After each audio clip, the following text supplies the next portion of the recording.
Bonjour, Scabble Team d'LDSC. Sur Twitter, du coup, vous avez voté pour une review de Rogue. Donc on va regarder Inside. Ce match, je l'ai pas encore regardé. Du coup, c'est parti. Alors là, ça doit être Yantikai en défense, je pense, vu qu'ils sont bleus et Rogue en attaque. Alors je vais mettre une pause dès qu'on voit les compos.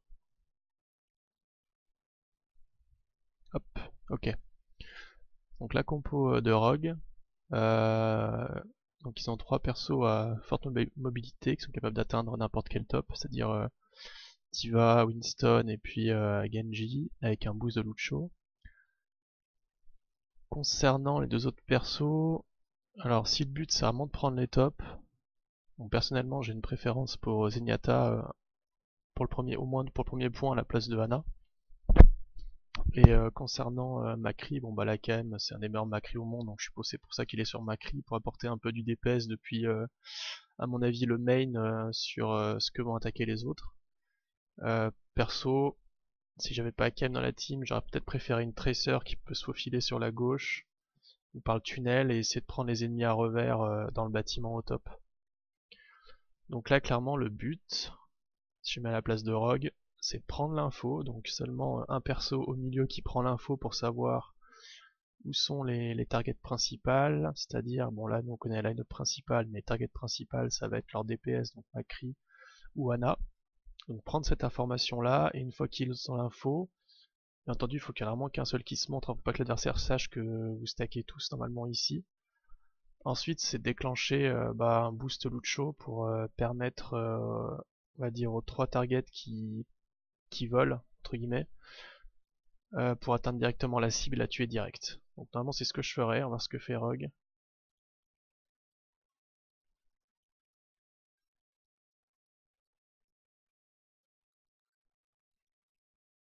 Ok, donc là c'est vraiment nickel, il déclenche un push vraiment rapide. Les 3 arrivent quasiment au même moment sur Macri, donc normalement je pense il devrait crever clairement, parce qu'en plus la Ana, alors je sais pas si la Ana est dans le coin là ou si elle a drop. Si elle a drop, il a carrément pas de heal, donc normalement il devrait vraiment tomber. Je sais pas si on va voir. Ok, non, elle est restée là-haut. Du coup, elle a 54 HP. Ok, il drop, il s'est fait heal, mort. Ok, super. Donc là, tout le monde a drop. Normalement, la next target, faudrait que ce soit la Ana. Surtout que normalement, je pense qu'elle a été sa grenade. Je sais pas où elle est où la Ana. Je crois qu'elle est restée en haut.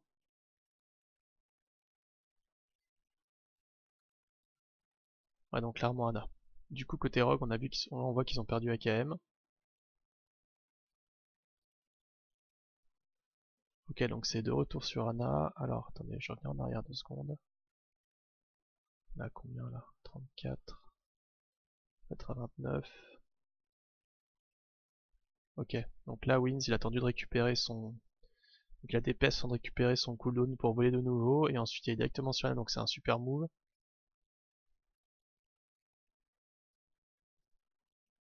Ok super, il est sur la Ana.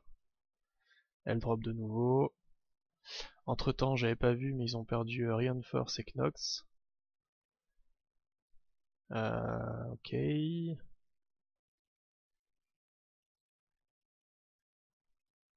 Ok, bon malheureusement c'est pas passé.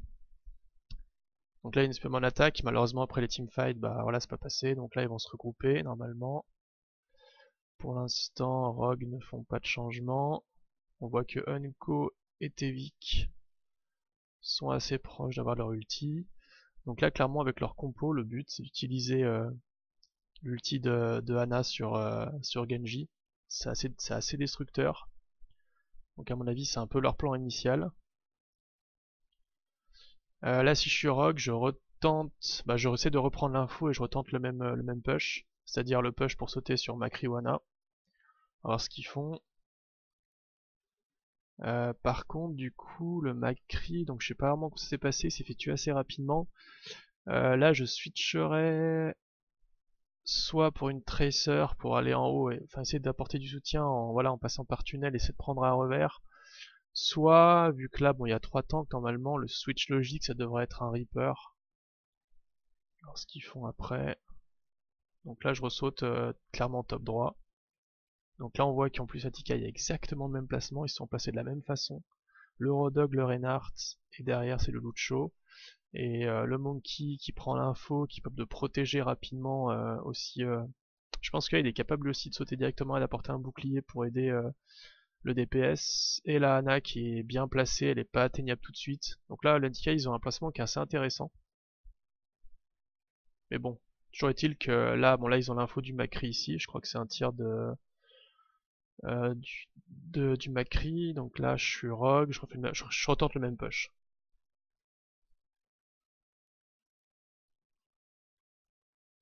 Ok, alors là c'est intéressant aussi parce qu'il déclenche pas le boosted show tout de suite, j'ai l'impression. En fait il stack là, ok. Là la position d'Akem je la trouve un peu dangereuse. On sait qu'il y a un Rodog qui est ici. C'est vrai, pour moi c'est un peu chaud. Le Monkey reste derrière, intéressant. Je pense que là, clairement, vu que l'Antika, ils savent qu'il y a un Macri, il va envoyer en fait plutôt le singe sur le Macri avec peut-être le Rodog. Je vois bien ça de la part du Antika, parce qu'en fait, voilà, il voit clairement... Alors par contre, Lana, je sais pas du tout où elle est. Elle est où Lana? Ok, on n'a pas vu sur le mode spec. Donc là, ils refont un push. Donc là, pour moi, c'est excellent. C'est clairement ça qu'il faut focus, c'est le Macri. Du coup, il doit être... Ok, ok. Donc là, le Macri, il tient. Ils ont perdu AKM, donc AKM main avec son Macri. Donc là clairement ouais je pense qu'ils avaient le singe, il avait le singe plus le Rodok sur lui, et bon c'est assez difficile quand même.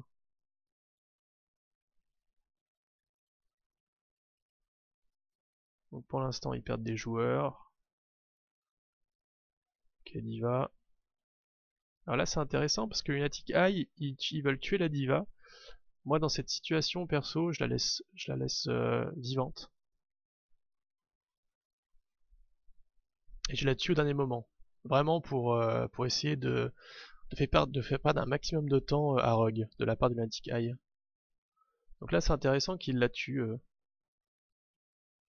Je sais pas pourquoi ils font ça, j'avoue que je comprends pas trop. Ah, ok. Donc là il y a AKM qui a switch sur Reaper, donc bon, super bon switch. Du coup là on voit qu'il y a les combos. Bon là clairement ils vont se resynchroniser. En face il y a 6 ultis, ça va être chaud. Alors normalement, là si je suis Rogue, on sait normalement qu'en face il y a énormément d'ultis. J'essaierai de faire on va dire un free push pour forcer l'adversaire à utiliser leurs ultis. Parce que en ayant perdu clairement en fait deux push, sachant que Rogue a pas fait beaucoup de kills. Bon là moi c'est facile, j'ai les trucs sous les yeux, mais normalement Rogue devrait s'attendre à ce que les ennemis aient énormément d'ulti. Donc j'essaierai de faire encore un genre de push en espérant que les adversaires utilisent leurs ulti et pas forcément utiliser mon combo. Bon là il y a un switch Reaper, mais je pense que Unco faudra quand même utiliser peut-être sur Tevik. Parce qu'en fait c'est une map qui est quand même assez voilà, qui est assez en hauteur. Donc l'ulti Reaper c'est plus difficile à caser que l'ulti sur... Enfin pour faire des kills que l'ulti sur le Genji. Donc là clairement... Là je suis Rogue, mon ulti je l'utiliserai sur Tevik. Mais par contre avant j'essaierai de faire encore un push à vide. Pour essayer de forcer l'adversaire à utiliser quelques ultis. Pour après essayer de faire un fight de manière plutôt équitable. Et pas forcément utiliser mon combo là. On va voir ce qu'ils font.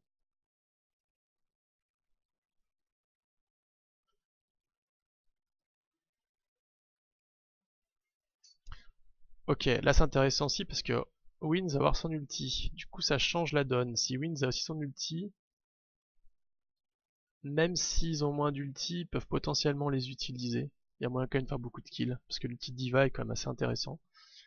Donc là j'avoue c'est 50-50, je suis partagé entre le fait de faire un push à blanc pour les forcer à faire des ultis ou d'utiliser mes 3 ultis pour ce fight.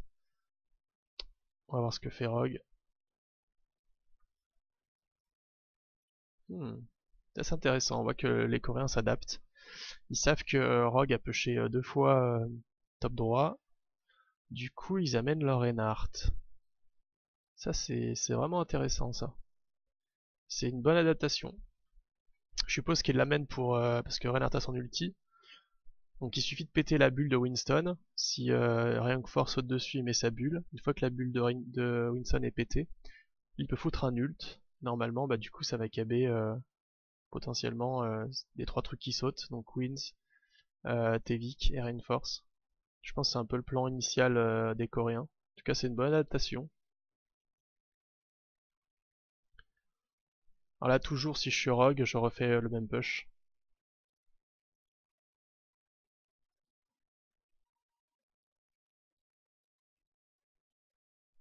Ok. Donc là, une coup, c'est un no boost sur le Genji. Et je pense... Bon, normalement, le Genji doit savoir que la Ana est là. Moi, je serais Genji, j'irais plutôt sur Ana en premier. Voir ce qu'il fait. Ok, bon, il a très bien endommagé le Macri, donc là, clairement, ouais, il y va. Et en plus, c'est que le Macri fuit à l'intérieur. Donc là, bah oui, bah là, c'est clair qu'on y va. Il a pas forcément l'info qu'il y a le Reinhardt qui est là. Ok, bon là, là par contre il se prend une charge. Bon, c'est pas de chance, il le savait pas. Euh, le Monkey saute un peu. Alors c'est dommage que le Monkey arrive avec un peu de retard.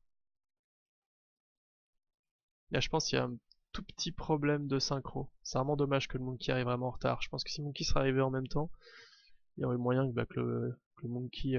limite il saute en premier. Il aurait pu peut-être apporter l'extra damage pour tuer directement le McCree. Et peut-être que ce serait le Monkey qui serait pris du coup la charge. Et si le Monkey serait pris la charge, bah la Tevik qui aurait pu enchaîner avec son ulti pour découper le Macri et voilà, ça aurait fait le taf. Du coup là ils perdent Tevik direct. De l'autre côté par contre ils ont perdu... Alors c'est quoi la sim là? Ils ont perdu le Rodog. Ok, intéressant. Donc le Rodog, voilà, bah AKM a fait... AKM, voilà, il a switch sur Reaper, on voit que c'est vraiment efficace puisqu'il s'est fait le Rodog assez facilement. Bon je suppose Yana qui a dû l'aider avec une grenade ou un truc comme ça.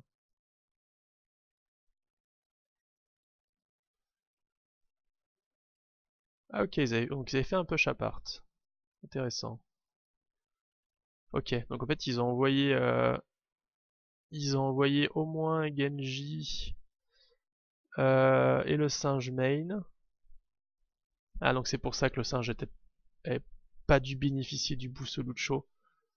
Rien de fort, c'est pour ça qu'il arrive en retard. Parce que peut-être ils ont fait tellement le choix de passer par appartement avec leur Reaper qui s'est fait directement du coup bah le Rodog.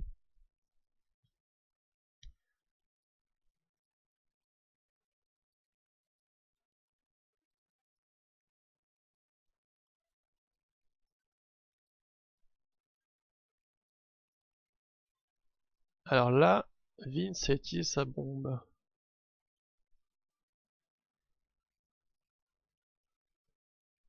Ouais. Ça reste une bonne utilisation puisque le combat c'est du 4v4 normalement. Il y a du monde qui a droppé là-dessus, donc là la bombe ouais, elle est bien utilisée de la part de Wins. Très bien utilisée. Bon, manque de bol, ça tue personne. Donc là ça continue de trade. Donc là je pense que là je suis rogue, je continue d'aller dans le tas. À partir du moment où les ennemis sont passifs, faut pas hésiter à foncer, surtout que voilà Genji a l'ult. Donc là il y a Singe qui va essayer de tuer les deux là et qui va se donner. Donc là bah Genji faut qu'il y aille, hein, faut qu'il aille aider ses potes. Chose qu'il fait. Ok, il se fait contre. Il a fait le kill. Manque de bol, Rodog est revenu. Du coup il reste qui en vie? C'est Fort je crois. Ok, ça déclenche l'ult.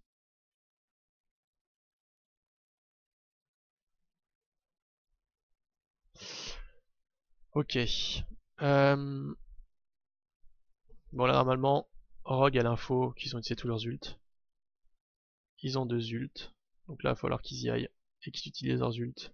Bon ils savent pas que... Bon potentiellement bon ils savent que Macri a son ult, mais bon Macri ça va, c'est pas non plus un ult de fou. Alors là c'est intéressant, Yatika ils rechangent leur positionnement. Ils ont mis tout le monde de ce côté-là parce qu'ils savent qu'ils sautent ici. Donc là c'est bien ce qu'ils font Yatikai, hein. Ils changent leur positionnement, c'est vraiment intéressant.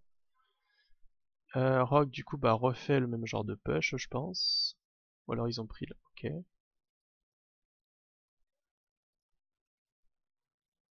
Donc là très belle ulti de Knox qui protège du coup son Reaper qui se fait grab.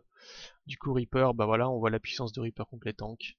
Ça dézingue Et du coup ils vont commencer à caper je pense. Et là ils ont là là c'est intéressant. Du coup AKM faut qu'il reste en vie le temps que Unko et son ulti, qu'ils utilisent les deux. Donc en fait faut qu'ils essaient de caper le point pour forcer l'adversaire à aller sur le point. Comme ça ils peuvent utiliser ce combo là. Et ils ont encore Tevi qui va utiliser son ulti pour aller sur les tops et essayer de tuer du coup Ana Makri, un truc comme ça. Donc là il y a Hanoun qui a été lancé. Du coup ça doit être Hanoun qui doit être par là, parce qu'on a vu qu'il y avait que de l'autre côté il y avait que le singe. J'avoue c'est un peu incompréhensible là, on voit pas trop. Ok, donc là, grenade là-dessus. Hakem peut potentiellement aller attaquer. Ouah, excellent. Bon là ils ont fait vraiment du bon taf, Rogue. Donc oui, donc il était bien là le Macri et soit le Lucho, soit la Diva. Je pensais la Diva. Donc et Wins a fait du bon taf. Donc le Macri a dû sortir, je pense, de l'appart avec son Hainoun et Wins a fait un très bon taf de le pousser dehors. Donc là il l'élimine clairement.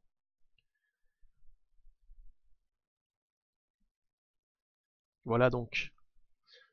À partir du moment, comme j'avais dit, il y avait le Reinhardt qui est droppé, c'est une très bonne cible pour Reaper. Donc AKM focus le Reinhardt sur le point. Il va le faire tomber assez rapidement. Donc très bon focus et bon kill. Il reste un singe, là c'est pareil, ça va se découper en 2 secondes.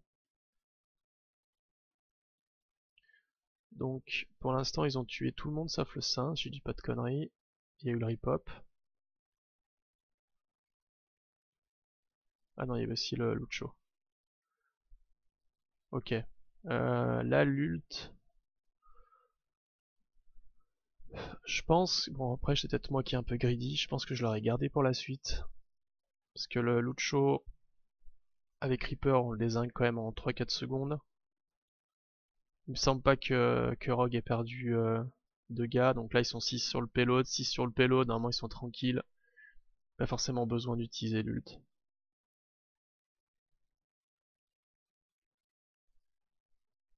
Alors.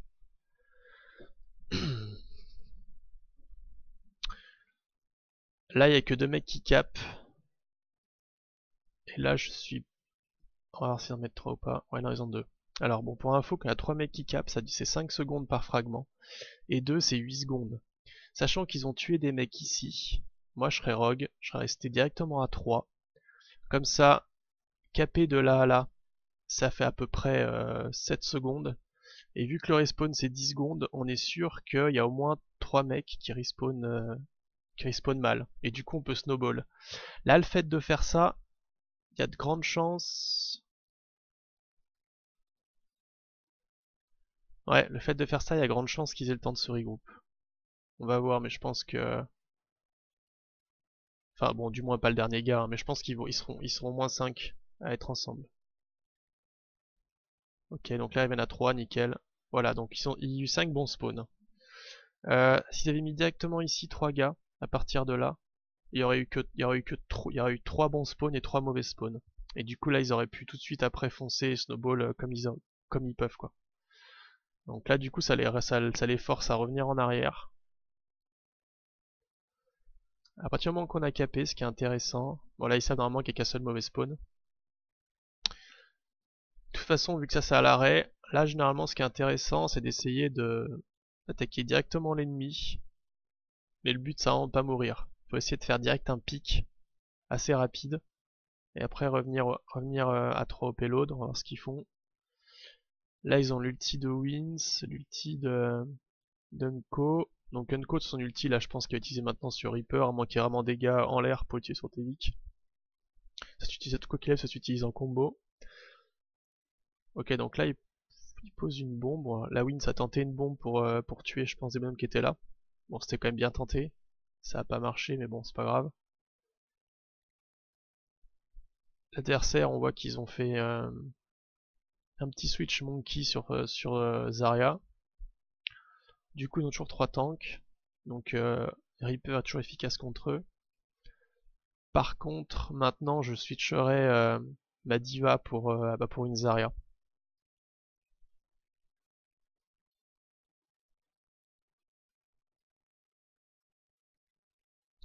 Donc là c'est intéressant d'avoir le Genji sait très bien ce qu'il fait. Il prend l'information, il monte son ult, c'est nickel.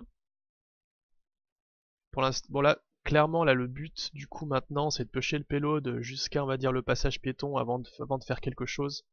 Ça sert à rien d'essayer d'attaquer avant. Surtout que les ennemis sont très loin. Donc là, ils sont regroup, les rogues. Ils ont ulti, Tevik et Unco. Ils pourraient potentiellement déclencher un combo. C'est-à-dire ils peuvent attendre encore quelques secondes et après partir sur un boost Lucho avec pourquoi pas Tevik qui va se faufiler derrière directement par là, dash, ulti, redash, essayer de tuer la backline pendant que le reste avec un boost Lucho push ici et il laisse à la rigueur qu'un seul mec sur le payload. Ça c'est un plan qui est intéressant à voir ce qu'ils font.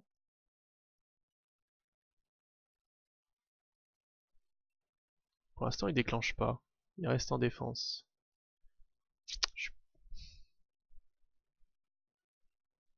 Là je suis pas trop fan parce que du coup, ouais, attendez, on va voir ce qu'ils font par la suite. Ok, donc là ils ont un second plan, ils ont attendu que ce soit l'ennemi qui déclenche l'engage pour à mon avis envoyer Tevik avec ulti du coup dans la backline. Et eux, je pense que le reste de l'équipe va reculer. Ils vont reculer un peu avec un boost aussi Lucho, ils vont profiter pour reculer. Que Tevik tue la backline et du coup bah après ça fait un petit peu un étau sur la fronte des lunatiques. Ok, donc ça c'est très bien, super. Bon c'est un autre plan aussi qui est intéressant, un autre plan de jeu.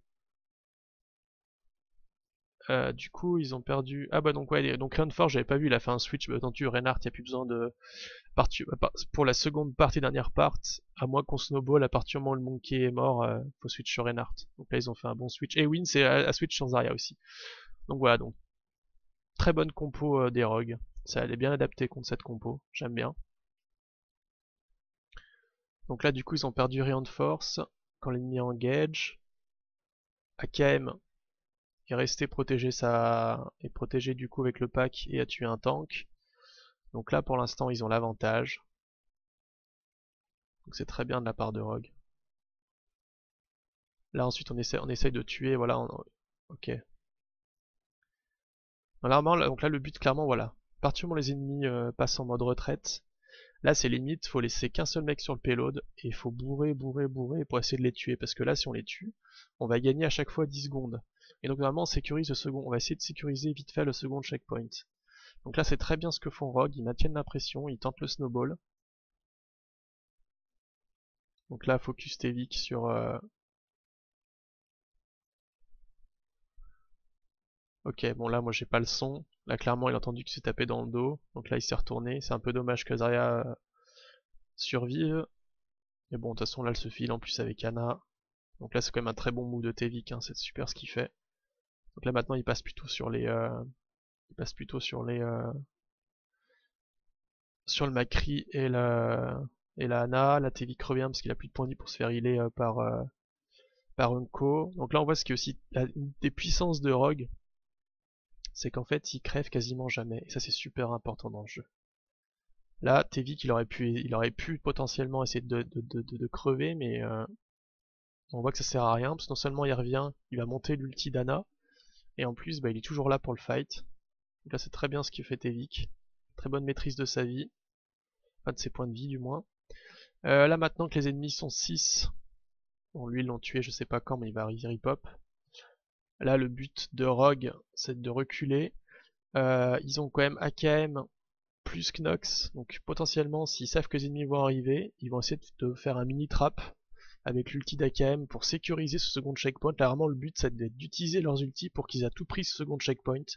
Ils sont obligés, ils peuvent pas essayer de faire un fight, c'est pas possible. Et là moi si je serais Rogue, donc deux possibilités, soit je tente un trap, c'est-à-dire AKM je sais pas, il peut rester top et dès que ça passe par là il drop, soit sinon je laisse un ou deux mecs sur le payload, et je force à attaquer sur le corner pour faire perdre un maximum de temps aux adversaires. Donc ça c'est deux types de stratégies viables, c'est de mener le combat, donc décaler le combat pas au payload mais bien plutôt là. Comme ça les ennemis sont focus par ce fight qui est ici. Et du coup bah, pendant ce temps le payload est free jusqu'au checkpoint. Donc ça c'est la première option viable. La deuxième c'est de faire un peu ce qu'ils ont fait sur le second fight, c'est de laisser les ennemis attaquer. Et avec un AKM en embuscade avec son ulti, ça devrait passer aussi, on va voir ce qu'ils font. Donc là, chose intéressante, ils ont toujours quelqu'un qui prend l'info. Donc là, Tevik non seulement monte son ulti, et ensuite prend l'information. Donc il sait plus ou moins ce qui se passe. Donc là, maintenant qu'il a vu ça, je pense qu'il va reculer. Ok, bon bah du coup, ils ont eu même pas eu le teamfight à faire. L'adversaire n'a même pas attaqué le payload. Du coup, on regarde. Toujours pas de switch côté Niantic Eye. La compo bien adaptée du côté de Rogue. Là, clairement, le plan de jeu, ça va être d'utiliser le combo Hakem Co. Donc là, moi, si je suis clairement Rogue, je continue de prendre l'info, je continue de pusher le payload, j'essaye de monter l'ulti, et dès que j'ai l'ulti, j'envoie Hakem directement via la main en mode boost Lucho avec une bubble Zarya et ulti combo quoi, direct.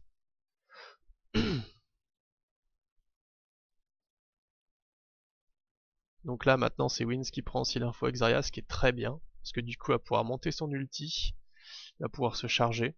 Donc là oui, Wins faut juste garder sa bulle pour AKM.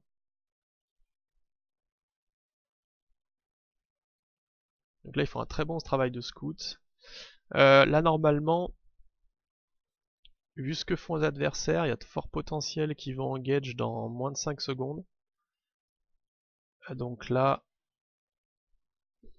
deux possibilités, soit on essaie de monter très rapidement l'ulti d'Onko et on y va clairement parce qu'on sait qu'ils sont assez proches, qu'ils vont être un petit peu derrière les murs, soit on attend qu'ils engage et on contre-engage. Je sais pas ce qu'ils vont faire, à voir. Les options restent viables.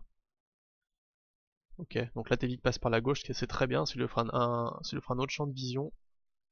Unko est bientôt proche d'avoir son ulti.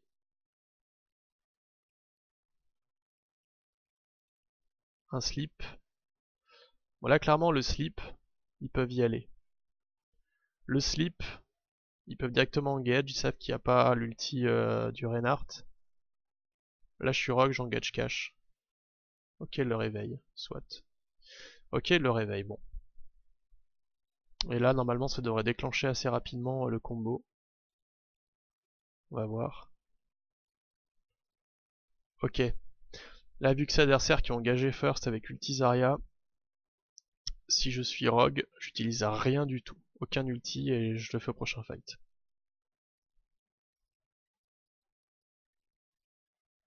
Ok, alors ils ont choisi autre chose. Ils ont choisi d'ulti le Reaper avec la bubble qui passe avec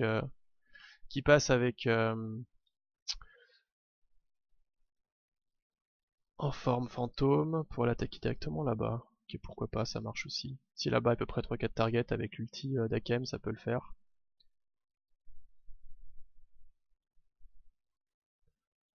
Ok, bon. C'était... J'avoue que j'avais pas du tout envisagé cette option. Très très bien joué de Rogue. Ouais, j'avais pas du tout envisagé ça, ouais. Vraiment pas mal. Bravo.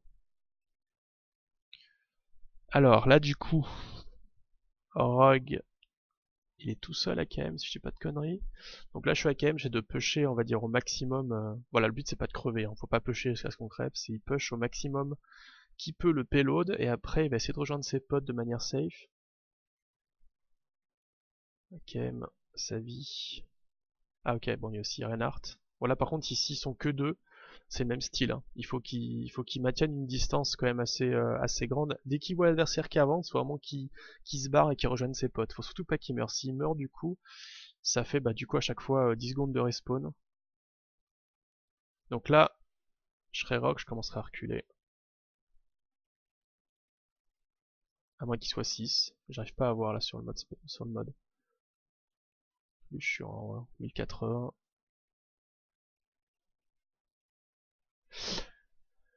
Rogue n'a pas d'ulti. Donc là, clairement, à moins que rien de force. À moins qu'il spam le shield Reinhardt qui tombe et que rien de force trouve vraiment un. Je sais pas, 3-4 targets à stun. Si je suis Rogue, là je force un teamfight pour que l'adversaire utilise leurs ulti. Et du coup après, bah du coup au prochain fight, j'aurai au moins autant d'ulti qu'eux. Il restera plus qu'un teamfight à gagner vu la position du payload pour caper la map. Voir ce qu'ils font.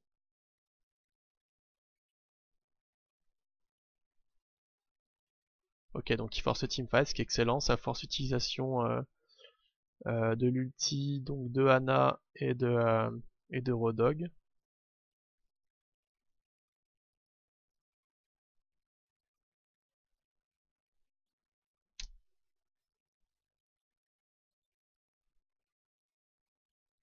Alors là, il y a un graviton. J'avoue que je comprends pas pourquoi. Je vais regarder pour le prochain teamfight.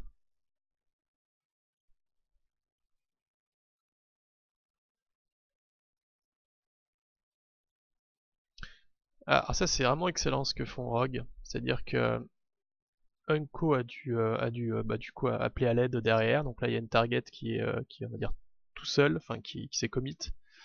Et Rogue fait AKM va du coup bah, l'aider et à mon avis va la tuer vite fait et après ils vont regroupe.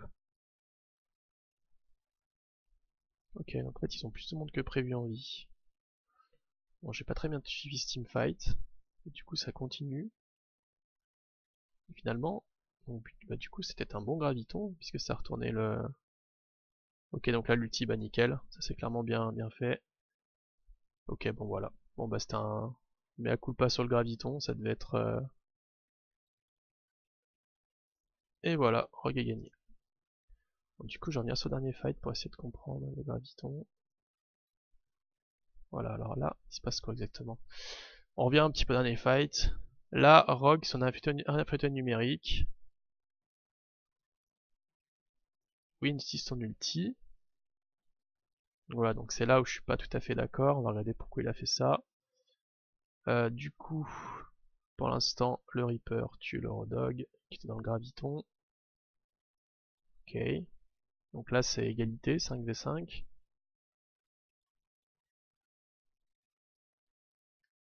Ensuite, il y a la Zarya qui drop. Donc là, ça passe en 5v4 pour Rogue. Donc là, maintenant, on continue à maintenir le push. Là, clairement, bah, le Reinhardt, il se commit, il essaie de le zigouiller.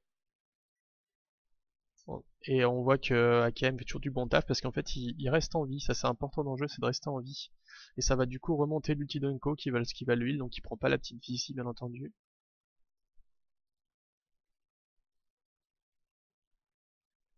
Ils sont regroup. Donc là, c'est du 6v6 normalement. Et peut-être des Lunatic Eye qui sortent du spawn. Bon, bah là, ils ont le combo, donc là, ils vont l'utiliser. En plus, ils ont Genji. Donc voilà, combo die ce qu'on a vu tout à l'heure. Donc là, très bonne session d'ulti, ça zigouille tout. Et Rogue finit la map.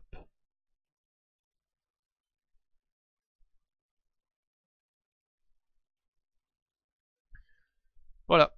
Bon, du coup, c'était une première fois que je faisais ça. J'espère que ça vous a plu et puis que j'ai pas dit trop de conneries. Du coup, j'enverrai comme le lien au Rogue pour savoir si j'ai pas trop raconté de merde.